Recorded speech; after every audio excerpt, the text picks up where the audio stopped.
Welcome back to the final video of this course, where we are going to be tying up loose ends specifically by focusing on combat. So far, we took a situation that's happening at a place, and then we used that to guide our definition of the villain. We figured out what the players could potentially do. We tried to plot it out like a movie. We planned out extra scenes, and then we kind of made sure that the beginning and the ending are really tight. And of course, we fleshed out each of these scenes that we had in mind using legends and farts. We then designed our NPCs using the snapped framework. Now that just leaves us one thing to keep in mind, and that is combat. Now you see, combat is not something that's going to be happening every game. In fact, I do enjoy combat. I think of it like 4D chess, if you will, but it's not necessarily going to be happening in every game. Then again, if you have players like mine, you're going to be needing it. So I coined this thing called ASURAN. All right. It's again an initialism that talks about the aim, sets of enemies, underhanded tactics, region, anomalies, and novelty. Let's take a look at what each of these things are. First thing is the aim, right? What is it that the PCs are actually trying to do? Are they trying to escape somebody who's hunting them down? Are they trying to kill something? Are they trying to steal, rescue? This is a very important thing, because what ends up happening is that most combat is we're just going to hit each other until one of us dies or goes unconscious. However, when you can develop combat with alternative goals, what ends up happening is that it makes the combat different, right? Makes it stand out, and it gives you other opportunities than just kill everything that moves, right? So think long and hard about aim. Then you want to look at S, which is the sets of enemies. All right, I'm just going to pop out of this view so that we can look at it better. There we go. Sets of enemies. You don't want just one kind of monster, right? You just don't want like a swarm of the same kind, because it gets pretty boring and monotonous. Instead, what you want to do is you want to group multiple kinds of monsters together. What I like to do is I like to take existing monsters and reflavor them, because I'm just too lazy / harried to come up and create my own monsters. If you can do that, good for you.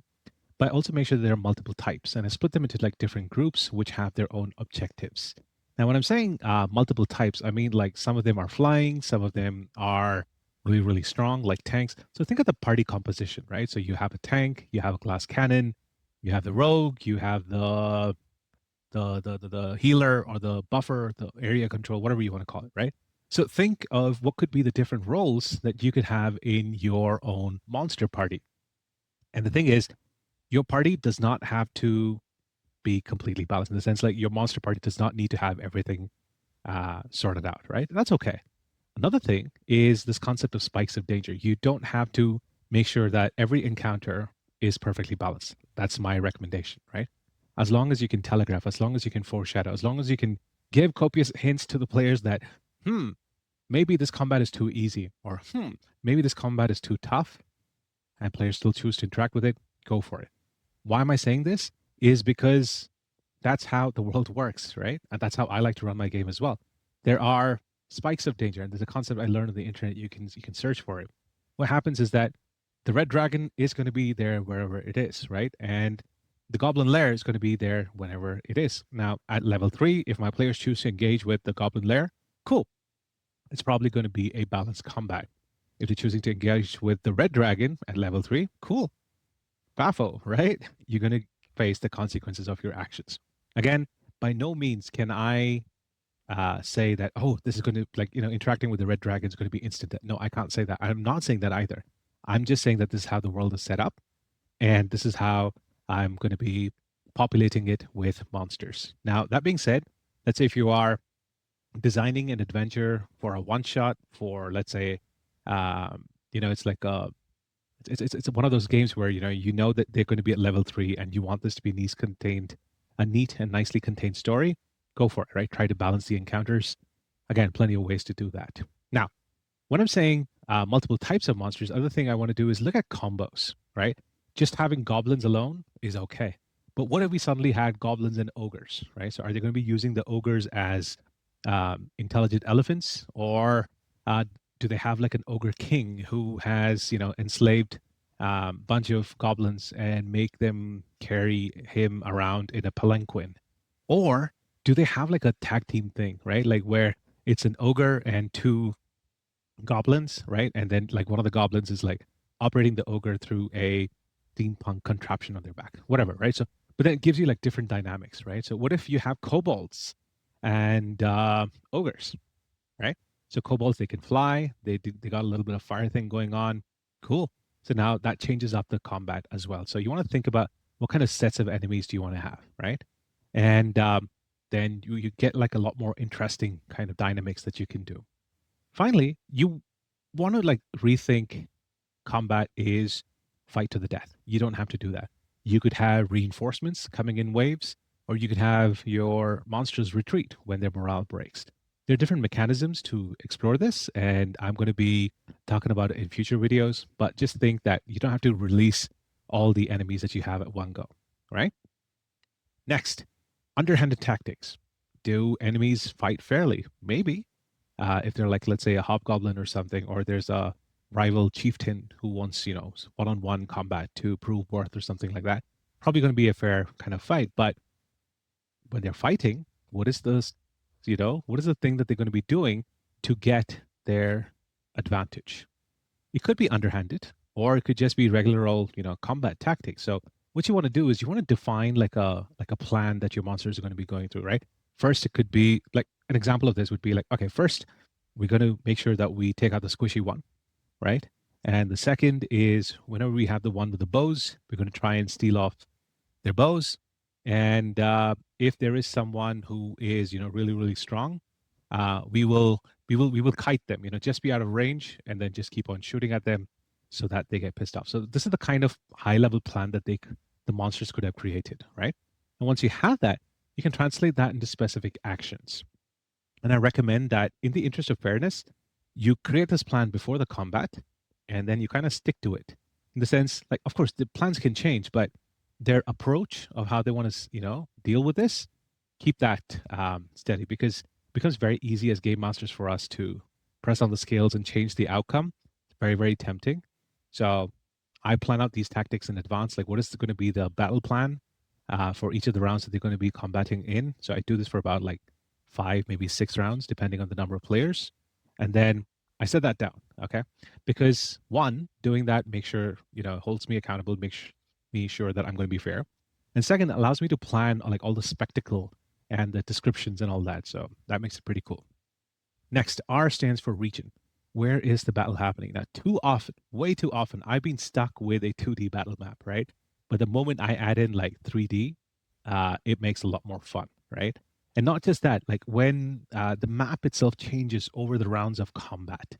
Let's say that there's a the room's getting filled, or the trash compactor is closing, or there is like a rain of snakes that's going to be happening, and that's going to be making certain areas poisonous, filled with toxic gas, whatever. Then that adds like a lot more stuff for players to consider, right? We want to increase that decision space. And not only that, the moment you can get your players to move, the game becomes a lot more interesting, right? If their PCs are moving and, you have like, let's say taking cover or, they have other things that they can interact with, a lot more memorable, a lot more fun. And if you're trying to figure out what is it that you can actually do, go through the skills and abilities that your player characters have. And maybe you can bring up, different checks as and use that as inspiration to come up with like new ideas for what you can see. Oh, this player has high dexterity. Cool. So there's going to be like basalt columns that are going to be popping up, and that's going to be elevating one part of the what do you call that? The battleground, the battle map for a fight, and maybe the very nimble elven archer can jump around from column to column to do the fight, right? So that's going to be pretty dope. Anomalies, right? How does a region evolve over time? This is similar to how the maps are evolving, but these are more of aberrations. Like the epic thing that we have in Legend, you can use that to say, oh, this is being changed. How do the players' actions change the environment that they're operating in? Can they change this environment to operate in their favor? Or is there something that's, what? Let's pull the plug, and then the enemies are doing something that's going to be changing the whole place. It could be like, oh, that the floating obelisk, we're going to be crashing it, and then we'll see what happens. Or, that dam that's holding back all the acid water, let's blow it up. So then there's like what is that called? A flash flood that's happening, right? So think through, oh, I could do this, in desperate measures, or this is how it's naturally changing. and you can use that to come up with new and memorable experiences. And finally, novelty, right? Again, what's going to be different about this combat from other combats? Now, if it's just a random encounter where like three level 3 PCs are facing off against an owlbear, maybe, maybe not. But if you can intentionally think about what I can do to make this different, it'd be like really, really cool. Some things I've tried in the past to add novelty is have like locationally chained will-o-wisps that'll attack anything that goes into the vicinity. Or I've had like, gravity changing, or I have like wild magic fountain going, or I've had that, the entire room's like rotating, like the way it does in, what's that movie? I think Inception or something. Anyways, I try to see what is it that I can do to make that combat memorable. All right. Of course, I'm not saying that this is the be all end all, but this is a very, very good way for you to think through the combat before it happens. And you can totally apply this to any scene where you think combat is going to be like is likely to be a probable course of action, right? And that time you can like really, really think this through. I like to do this for set piece battles. I like to do this for specific locations where my villain's going to be found. But if you have a random encounter, just thinking about, okay, what's the plan? What are the different kinds of monsters, and how can I make it set apart? Boom, you are golden. Now, with that, what's been happening is we have gone through all the steps of the process. In the future videos, I'm going to be teaching you how to take this practice, all the stuff that you've done, all this effort that you put in, and how to use that to run the game at your table. All right? I'll see you in the next video. Cheers.